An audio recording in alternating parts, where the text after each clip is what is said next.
స్థానిక ఏలూరులోని 39వ డివిజన్ బాలయోగి వంతెన వద్ద వేంచేసి ఉన్న శ్రీ గండి పోచమ్మ అమ్మవారి ఉత్సవాలు గత 5 రోజులుగా ఘనంగా నిర్వహించారు. 100 ఏళ్ల చరిత్ర కలిగిన ఈ అమ్మవారు నిత్యం పూజలు అందుకుంటూ భక్తులకు కోరికలు తీర్చడమే కాకుండా సంతానం లేని వారికి, అలాగే కరోనా సమయంలో ఈ డివిజన్ లో ఉన్న వారికి అమ్మవారిని పూజించే ప్రతి ఒక్కరిని కాపాడారని అపార నమ్మకం. అలాగే తమ్మిలేరును ఆనుకొని వేంచేసి ఉన్న అమ్మవారు ఎప్పుడూ వరదలు వచ్చినా గుడి కొట్టుకొని పోకుండా అలాగే స్థిరంగా గుడి ఇప్పటికీ చెక్కు చెదరక ఉందని, ఇక్కడ ఉన్న వారందరినీ కాపాడుతూ వస్తుందని, ఆ అమ్మవారు వరదలు వచ్చినా ఎవరికి ఏమి కాకుండా చూస్తుందని వారి ప్రగాఢ నమ్మకం. ఈ అమ్మవారి ఉత్సవాలు శ్రీరాముని కళ్యాణం, అలాగే ఉగాది, కొత్త సంవత్సరం రోజు నుంచి 5 రోజులు అమ్మవారికి పూజా కార్యక్రమాలు, భజనలు, అదేవిధంగా నిత్యం అమ్మవారికి నైవేద్యం సమర్పిస్తూ అమ్మవారు ఉత్సవాలను ప్రత్యేకంగా ఘనంగా నిర్వహిస్తూ ఉంటారు. అదేవిధంగా ఈ రోజు అన్న సమారాధన కార్యక్రమానికి సుమారు 2000 మందికి ఏర్పాటు చేశామని, అమ్మవారిని ప్రతినిత్యం దర్శించుకుంటే అనేక కోరికలు తీరుతాయని ఇక్కడ ప్రజల నమ్మకం.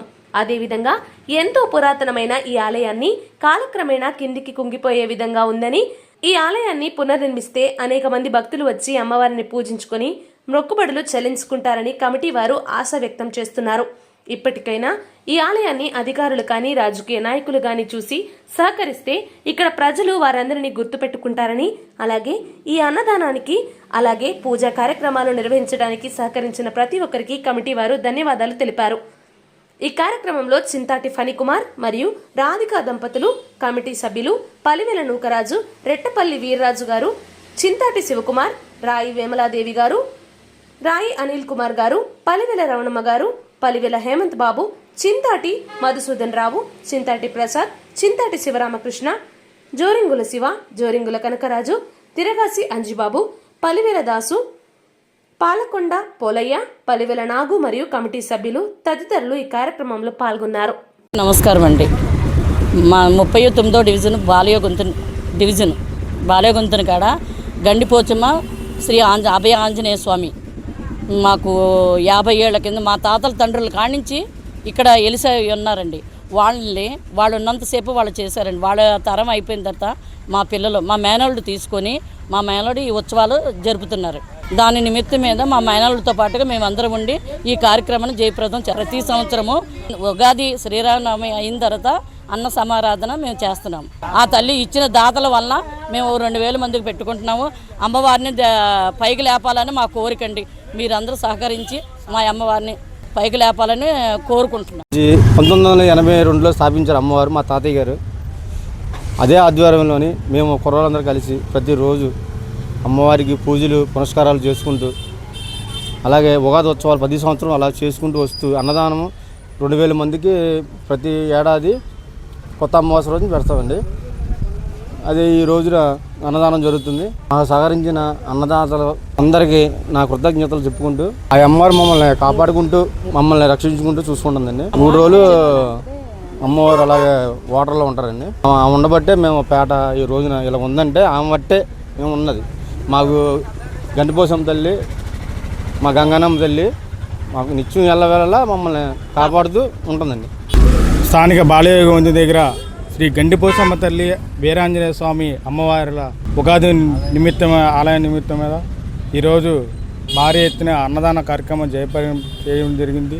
అలాగే ఈ ఉగాది సందర్భం ప్రతి ఏటా ప్రతి నిత్యం ఉగాది కొత్త సంవత్సరం వచ్చిందంటే 5 రోజులు పూజా కార్యక్రమాలు, భజన సంకీర్తనలు, అలాగే అమ్మవారికి నిత్యం పూజలు, అమ్మవారికి సంబంధించిన నైవేద్యాలు, అమ్మవారికి రోజు అలంకరించే నైవేద్యాలు, ఆ చీర కట్టుడు, ఆ చీర ఆభరణాలు ప్రతి ఏటా ప్రతిసారి 5 రోజులు అమ్మవారికి ఎలాకెలా అలా జరుగుతూనే ఉన్నది, ఇలా సాగుతూనే ఉంది. మా పెద్దలు ఇచ్చిన ఈ గుడి కమిటీ వారు మేము ఈరోజు ఈ కార్యక్రమాన్ని ఏర్పాటు చేయడం జరిగింది. అలాగే ఈ యొక్క అమ్మవారు యొక్క ముఖ్య ఉద్దేశం ఏంటంటే పిల్లలకు సంతానం లేనటువంటి పిల్లల వాళ్ళకి పిల్లలు ఇవ్వడం కానీ, అలాగే అప్పట్లో కరోనా రావడంతో అమ్మవారు ఆ టైంలో ఆదుకొని మమ్మల్ని ఎంతో తీర్చిదిద్ది మమ్మల్ని అందరినీ కూడా ఎటువంటి పెద్దలను కూడా, ఎటువంటి పిల్లలను కూడా, ఎటువంటి ఈ డివిజన్ నుంచి సంబంధించి కరోనా లేకుండా, కరోనా వ్యాపి రాకుండా మమ్మల్ని కాపాడి తీర్చిదిద్దినటువంటి ఈ అమ్మవారి గండిపోచమ్మ తల్లి ప్రతి ఏటా ఈ అమ్మవారికి ఇప్పటి నుంచో ఈ అమ్మవారు స్థిరస్థాయిగా ఇక్కడే ఉండిపోయింది. ఎన్ని వరదలు వచ్చినా సరే, ఎంత వాగు పొంగిపోయినా సరే, ఈ అమ్మవారి మాత్రం నిత్యం మా యొక్క బాలయోగం వంతిన అమ్మవారి యొక్క విలవేలుపుగా మా యొక్క గ్రామానికి విలవేలుపుగా మరి అప్పట్లో మా పెద్దలు చేసిన పుణ్యమో మరి ఆ పుణ్యం ఈరోజు మా పిల్లలందరూ కాపాడుతుందని మీడియా ద్వారా తెలియజేస్తున్నాను. అలాగే ప్రతి ఏటా అమ్మవారిని పైకి లేపాలి అనే ఉద్దేశంతోనే అనుకుంటున్నాము. ప్రజలైతే సహకరిస్తున్నారు, గ్రామ పెద్దలు సహకరిస్తున్నారు. దయచేసి ప్రజలు శాసనసభ్యులు అలాగే నాయకులు పెద్దలు అందరూ కూడా ఈ యొక్క గుడిని కొంచెం డెవలప్ చేస్తారని మా కమిటీ ద్వారాగా వేడుకుంటున్నాము. అలాగే ప్రతి ఏటా ఈ యొక్క అన్నదాన కార్యక్రమానికి విచ్చేసిన దాతలు పెద్దలు అందరికీ కూడా నా ఉదయపూర్వక ధన్యవాదాలు తెలియజేసుకుంటూ సెలవు తీసుకుంటాను.